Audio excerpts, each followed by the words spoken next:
sedikit kita berbincang terkait media nih Bang. Ini kan Abang sebagai atau ketua umum P2MI di Kalimantan Barat khususnya ini kan. Ini kan banyak nih Bang, di publik nih atau masyarakat yang umum yang awam itu kan terkecoh terhadap berita-berita yang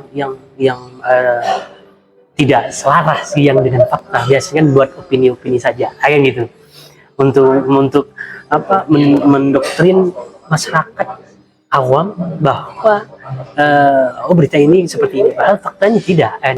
Ketua P2MI ini bagaimana tanggapan Abang untuk terkait media ini khususnya di Kalimantan Barat, Bang?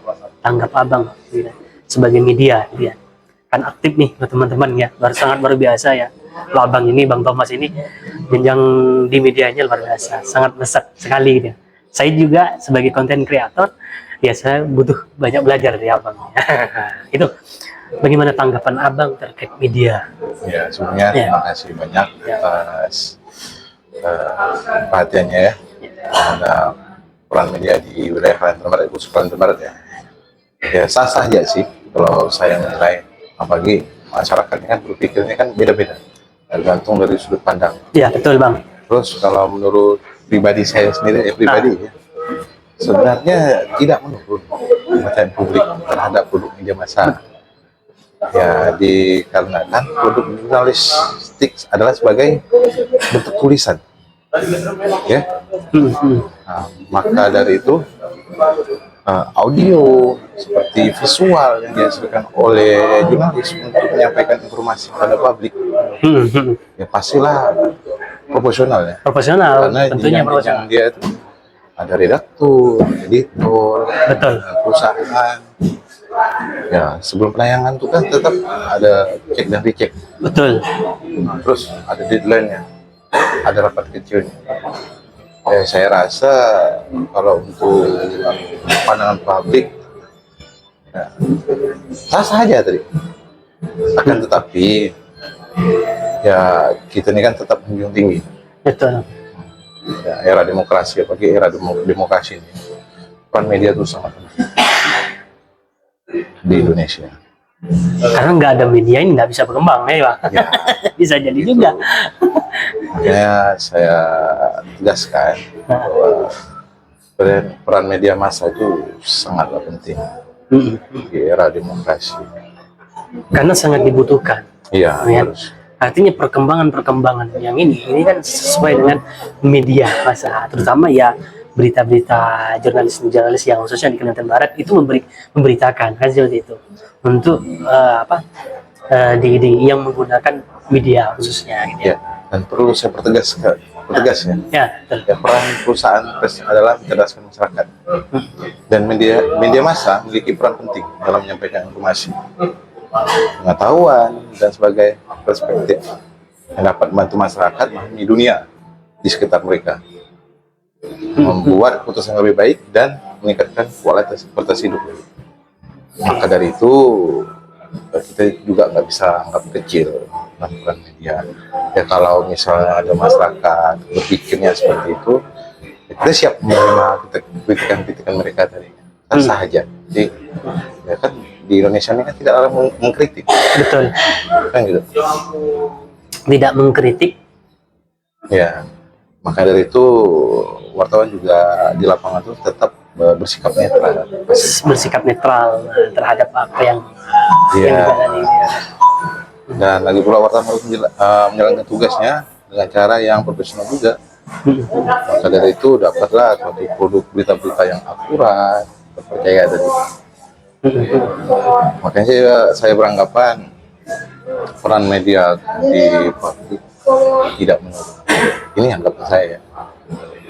Nggak tahu lah, mungkin ada dari beberapa warga atau masyarakat di media beranggapan seperti itu. Ya saya malah sah saja. Untuk apa? Supaya bisa memperbaiki media mungkin ya, kawan-kawan di media massa ya. Di media. Ya. Ya, tapi mungkin karena kan banyak juga bahasanya itu kan media-media di Indonesia, apalagi di Kalimantan Barat. Di era digital nih mungkin portal-portal web kan Lebih banyak. menambah. Ya kalau dulu tuh kan surat kabar tuh kan masih sedikit. Sedikit. Ya majalahnya masih kata orang itu segelintir orang lah. Maksudnya itu kan yang memiliki perusahaan-perusahaan. Kalau sekarang nih kan udah pakai tangan, maksudnya udah bisa buat berita. Buat berita. Gitu. Kalau dulu tuh kan bahasanya tuh kalau wartawan mau dibilang berita tuh mau nunggu sinyal internet yang pertama pakai di daerah. Ya betul, kan? betul. Nah, terus deadline-nya pun dibatasi. Ya, tahu saya, karena saya dulu di kontributor gitu. Kalau sekarang nih wartawan tuh udah digampangkan lah kerjanya. Cuman yang harus diingat profesional kerjanya. Ya pada saat cek dan dicek, terus apa yang diberikan informasi narasumber tuh jangan terlalu percaya sepihak. Iya. Ya, harus melihat dulu realita di lapangan seperti apa. Terus stakeholder yang bisa dipertanggungjawabkan. Ya. Itu sangat penting. Makanya untuk mengejar produk berita di perusahaan pers itu tidak mudah 5W1 tadi. Mungkin itu Pak yang bisa saya sampaikan sedikit lah. Oke, sangat luar biasa ya teman-teman. Itulah tadi sedikit yang dilontarkan oleh Bang Thomas terkait media. Ya media juga harus profesional dalam hal bekerja ya di lapangan khususnya. Tapi ini Bang kan kalau khususnya di Kalimantan Barat ini kan berita-berita yang melakukan buat berita ya di lapangan biasanya itu kan ada terkait antara kontrak dengan suatu instansi gitu ya. Itu gimana kalau tanggapan Abang itu kan biasanya ada yang netral dan enggak nih, takutnya gitu kan. Kalau tanggapan Abang itu seperti apa gitu kan, media seperti itu gitu kan. Oh ya, kalau saya melihat, ya makanya saya bilang tadi, kita, bagi saya ya, sebagai ketua pemimpin media independen wilayah Kalimantan Barat, kita juga tidak berani mengkritik independensi perusahaan. Jadi hak mereka, karena saya yakin kawan-kawan tadi, seluruh media yang ada di Indonesia maupun di wilayah Kalimantan Barat, mereka proporsional semua pada saat menyajikan suatu berita. Mungkin saya bilang asumsi publik tidak masalah sih.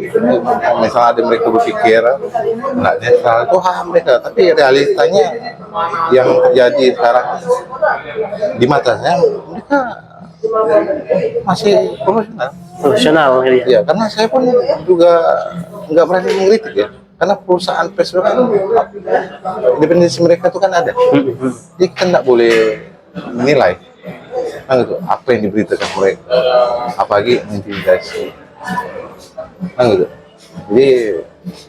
Jadi itulah. Jadi cuman asumsi lah, biasa. Asumsi biasa. Ya, karena kalau perusahaan pers kan perlu yang namanya apa? Kontrak kerja, berita terwara untuk penghasilan mereka, untuk bayar pajak perusahaan, gaji karyawan, sah-sah aja. Ya, ini Bang, dari segi faktor penghambat dari media ini itu apa saja? Maksudnya dalam produk apa? Dalam hal menindaklanjuti terkait berita-berita yang di lapangan. Itu kan biasanya kan ada seperti itu kan. Ya kalau saya sebenarnya sih faktor-faktornya ini dari narasumber. Contoh misalnya dulu kalau saya bekerja di media, saya misalnya besok harus dapat berita ini, isu apa yang diberikan. Jadi saya udah di mentor nih dari kabiro saya ini ya. Tom, besok isunya ini ya, berita ini ya, narasumbernya ini, daerahnya ini, misalnya, kan? Begitu kita terjun ke lapangan, terkadang terhambat narasumber, stakeholdernya. Ya, karena terkadang sibuk, belum bisa beri jawaban. Jadi kita sebagai wartawan di lapangan tuh ya harus cari narasumber lain lagi yang bisa dipercaya lain dia. Apa yang dibutuhkan publik tadi? Ya karena saya bilang tadi itu untuk mengejar unsur 5W1H tadi itu tidak mudah bro. Jangan dianggap enteng gitu wartawan. Makanya saya bilang tadi, bukannya kita tidak mau menyampaikan, tapi terkadang itu terhalang. Ya, kita kan pasti menolak terkadang, apalagi kalau misalnya kita berita sepihak itu kan, apalagi sampai di sengketa berita kan, dilaporkan, kan nggak mungkin pastinya. Pastinya redaksinya itu pintar-pintar semua. Betul. Makanya mereka biar menunggu ataupun bayangan surat itu kan, terkait isu-isu yang ada kan. Jadi seperti itu yang saya nilai tadi. Bukannya mereka tidak mau itu, tidak mau memberikan informasi, tapi kadang-kadang terhambat itu sebenarnya. Karena kita juga tidak bisa memaksakan narasumber kita kan. Karena tidak satu patokan gitu ya. Iya, hajab kan ada, jadi bebas. Dia narasumber mau bicara hadir, dia mau silent pun hadir. Jadi kita tidak bisa membatasi mereka harus ngomong. Ya. Karena kalau kita media ini dibatasi, itu enggak lugas juga ya bang. Karena dari segi undang-undang untuk khusus wartawan juga ada juga ya. Iya. Makanya patokan lagi kan sesuai dengan Undang-Undang Nomor 40 Tahun 99 Iya.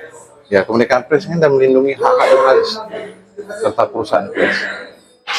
Makanya perusahaan pers yang ada di wilayah Kalbar pun semuanya saya beranggapan mereka profesional semua. Kan gitu. Jadi terus gimana lagi pertanyaannya? Nah, ini bang, ini kan sejauh mana sih transparansi dalam proses jurnalistik ya dapat meningkatkan kepercayaan publik? Itu gimana? Ya kan banyak nih ya kan, nggak media ini transparansinya beda juga gitu. Oh, maksudnya transparansi kepercayaan publik. Iya, gitu. kepercayaan publik itu. Supaya bisa meningkatkan. Benar percaya, cuman harus lebih meningkatkan lagi gitu ya. Ya, mungkin pertanyaan seperti itu.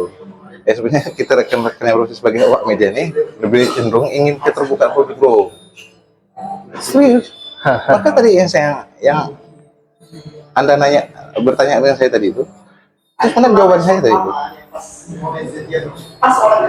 Ya, bukannya dikarenakan kita nggak mau mencari menggali-gali. Iya. Tapi kalau kita bahasanya berita sepihak, cuman mengikuti arogansi, emosi pada saat dia dan berita kan tidak mungkin. Jadi kalau pribadi saya pada saat saya dan berita, saya tetap pisahkan proporsional kerja saya, yang mana urusan pribadi, yang mana urusan pekerjaan. Nah, ini contoh. Pada saat saya mendapatkan informasi dari narasumber si A, misalnya, bro, ini nampak ada indikasi kecurangan nih terhadap kegiatan nih yang dikelola si B. Nah, pada saat itu si B ini, ya kemungkinan kemarinnya itu kan ada masalah dengan saya. Nah, tapi karena kan ini urusan kerja, pas ada informasi ya tetap saya coba menghubungi yang si B tadi. Bagaimana nih bang? Benar nggak nih bang? Nah, terus cek dan cek tadi penting. Oh ini lokasinya. Ya, saya berkomitmen bahwa si B ini tetap mitra kerja saya, narasumber saya. Tetap saya harus lindungi juga. Kan gitu. Tapi pada saat si B, kemungkinan si B ini kan beranggapan, masih diribut dengan aku, dia cari masalah ini, misalnya kan. Iya. Itu hak dia. Tapi pada saat saya deadline, beritanya saya pisahkan. Khawatirnya begini. Kalau saya satukan emosional kerja saya dengan proporsional kerja saya, khawatirnya hilang realita yang ada di lapangan yang saya dapat. Tinggal opini berkembang, muncullah final. Oke, saya tadi bilang kalau misalnya narasumber si B nggak mau ngomong kan nggak mungkin saya paksakan nih narasi berita nih. Tetap saya bakalan coba lagi. Ataupun jalan terakhir tadi, saya dari perusahaan saya mengirim surat untuk klarifikasi, konfirmasi terkait isu yang saya terima di lapangan tadi. Nah, sebenarnya itu. Jadi ya wartawan ini kan punya keterbatasan juga. Waktu, narasumber. Jadi, makanya apalagi bekerja di media-media besar, brand-brand besar itu sangat padat. Berarti ada jadwal khusus gitu ya? Ada jadwal khusus berarti? Iya, perlu waktu. Makanya sekarang saya berpikir tuh orang-orang sekarang biasa itu kan ada berapa saya perhatikan sumber di sosial media gitu. Mereka bisa dapat akurasi berita akurat tuh dengan waktu dalam 1 jam. Hebat ya. Misalnya ada peristiwa gini nih, contoh peristiwa kecelakaan laut, misalnya gitu kan. Ada korban jiwa, Ada gangguan jiwa. kapalnya si A, si B misalnya. Terus dia dalam 1 jam dia udah tahu dapat nomor penumpang, kejadiannya gimana. Stakeholdernya udah jelas biasanya. Itu perlu kita jempol tuh. Karena jaringan dia tuh bagus. Itu sulit tuh jadi wartawan seperti itu tuh. Boleh lah. Butuh ini ya. Iya, karena ya kita ini kan tetaplah perlu narasumber yang akurat, informasi yang benar. Saya bilang tadi kan mencerdaskan masyarakat tadi. Makanya di era digital sekarang yang sudah sangat maju persaingannya kan, saya berharap pun kepada masyarakat itu pun sharing-sharing lah. Sharing-sharing ya. Cek terlebih dahulu sumber-sumber yang Jangan satu patokan berita dia. iya Kan, Ya, kan karena- banyak kan berita-berita itu menampilkan gitu ya. Iya. Apalagi sekarang di Instagram ya, di TikTok, nggak cuman di website aja gitu ya. Iya. Sekarang kan kemudahan untuk masyarakat ya lebih percaya lagi gitu ya. Nah, itu kan juga mempermudah kawan-kawan media khususnya ya. Nah ini Bang. Ini pernah kan saya sempat baca berita ya, baca berita terkait di khususnya di wartawan. Kita singgung sedikit ya, nggak apa-apa ya Bang. Ya, terkait ini yang wartawan yang dicegah gitu ya, melakukan tugasnya dengan dianiaya ya. Itu kan sempat agak viral gitu ya, di Instagram dan sebagainya. Ini maka saya menanyakan ke sini, ini Abang sebagai ketua P2MI khususnya di Kalimantan Barat yang independen ya, media independen. Itu tanggapan Abang gimana? Kan sangat melihat dari segi masyarakat itu kan, ini wartawan ini macam mana, aniaya gitu. Berarti kan kacanya masyarakat ada permasalahan. ya tetap jelas lah kok. Kan? Berarti kan di situ kan ada tekanan gitu. Ya, makanya kan sebenarnya ini saya kasih edukasi sedikit kepada masyarakat. Ya, jadi Undang-Undang Pers Nomor 40 tahun 1999 ini menjamin kemerdekaan pers dan melindungi hak jurnalis serta perusahaan pers. Selain itu, Undang-Undang Dasar 1945 khususnya pasal 28 huruf F juga menjamin hak setiap orang mencari, memperoleh dan menyampaikan informasi. Jadi sebenarnya kawan-kawan wartawan sudah cukup dilindungi terhadap undang-undang pers ini. Ya, mungkin ya nama musibah kita kan ada yang tahu. Iya betul ya. Ya, manusia ini kan.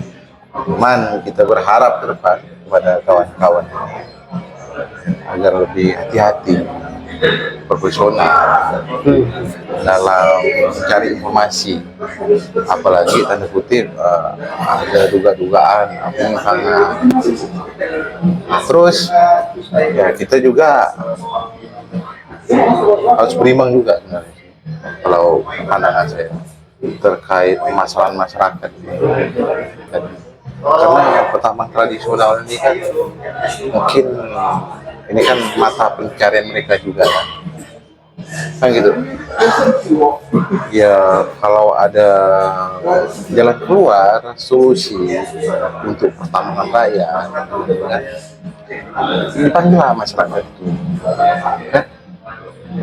Biar kata orang ini pencarian masyarakat lokal pun nggak terganggu, mereka pun nggak diam-diam lagi terkait ada aturan undang-undang. Ya, kita juga harus menghargai, menghormati aturan undang-undang yang berlaku di Indonesia.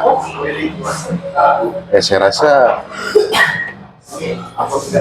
pemerintah daerah Kalimantan Barat tuh ya harus cepat buka pintu lah untuk masyarakat, berdialog bagaimana mencarikan solusi. Jadi biar tidak ada simpang siur gitu. Iya, ya karena ini kan bicara masalah perut ini kan. Iya. Kan gitu. Jadi kalau kawan-kawan media nih kan bicara isu juga. Dengan adanya isu peti ataupun segala macam di lapangan, yang mungkin dugaan mereka nih kan bahwa ini menyalahi aturan, yang mungkin seperti itu. Ya, tapi kita tetap junjung tinggi profesi kawan-kawan jurnalis juga. Makanya saya bilang tadi, ya, profesional dalam bekerja ya terjaga keselamatan. Oke, terakhir Bang. Ini terakhir. Pesan untuk media-media, khususnya yang baru-baru bergabung ke media, khususnya anak-anak muda nih. Ini kan kan belum memahami betul kriteria dan sebagainya gitu kan. Nah, sebagai senior juga, pesan untuk anak-anak muda khususnya yang baru bergabung di media atau di jurnalistik itu gimana? Silakan. Jadi kalau tambahan saya sih, jangan bosan-bosan belajar. Banyakkan teman, Betul. bergaul, harus bisa memilah nih yang mana negatif dan yang mana positif. Nah, terus yang harus diingat ini ya, tidak perlu menjadi orang kaya untuk menjadi orang besar. Jadi ya mudahan ke depan anak-anak muda di wilayah Kalimantan Barat ini bisa lebih maju, kreatif dalam menjalankan tugas, apalagi misalnya hobi untuk menulis jurnalistik. Iya, betul. Ya, apa yang tidak ya, harus banyak bergaulan kawan-kawan jurnalis biar bisa menambah-nambah ilmu lagi. Mungkin sekian yang saya bisa sampaikan. Ya, kalau misal ada kekurangan ataupun penyampaian saya berlebihan, mengkritik ataupun bagaimana, ya harap dimaklumi lah karena posisi saya pun sebagai penulis juga. Ya, mungkin itu bisa saya beri informasi kepada IKN. Mudah-mudahan IKN ke depan bisa lebih maju. Amin Bang, amin. Ya, bisa banyak followernya, amin. Dan bisa dikenal masyarakat Kalimantan Barat. Amin. Dibantu follow guys. Ya, anak muda sekarang kayak guys. Kalau enggak bro ya. Bukan bro lagi guys. Jadi itu ya. Siap Bang. Oke. Teman-teman, itulah sedikit dari Bang diskusinya dengan Bang Thomas sebagai Ketua P2MI Kalimantan Barat khususnya. Ya, kita sebagai anak muda harus kepekaan terhadap media juga ya teman-teman, untuk menginformasikan kepada masyarakat biar nggak ada simpang siur dan tidak ada kebohongan publik di situ. Ya, kita sebagai anak muda yang disampaikan Bang Thomas tadi harus lebih mempunyai kreatif lagi, karya lagi, dan khususnya untuk jurnalis ya teman-teman, dalam hal bekerja itu harus profesional dalam hal bekerja untuk menyampaikan yang ke media sosial khususnya, sesuai dengan fakta. Oke teman-teman, sekian dari saya. Wabillahi taufiq wal hidayah. Assalamualaikum warahmatullahi wabarakatuh. Waalaikumsalam.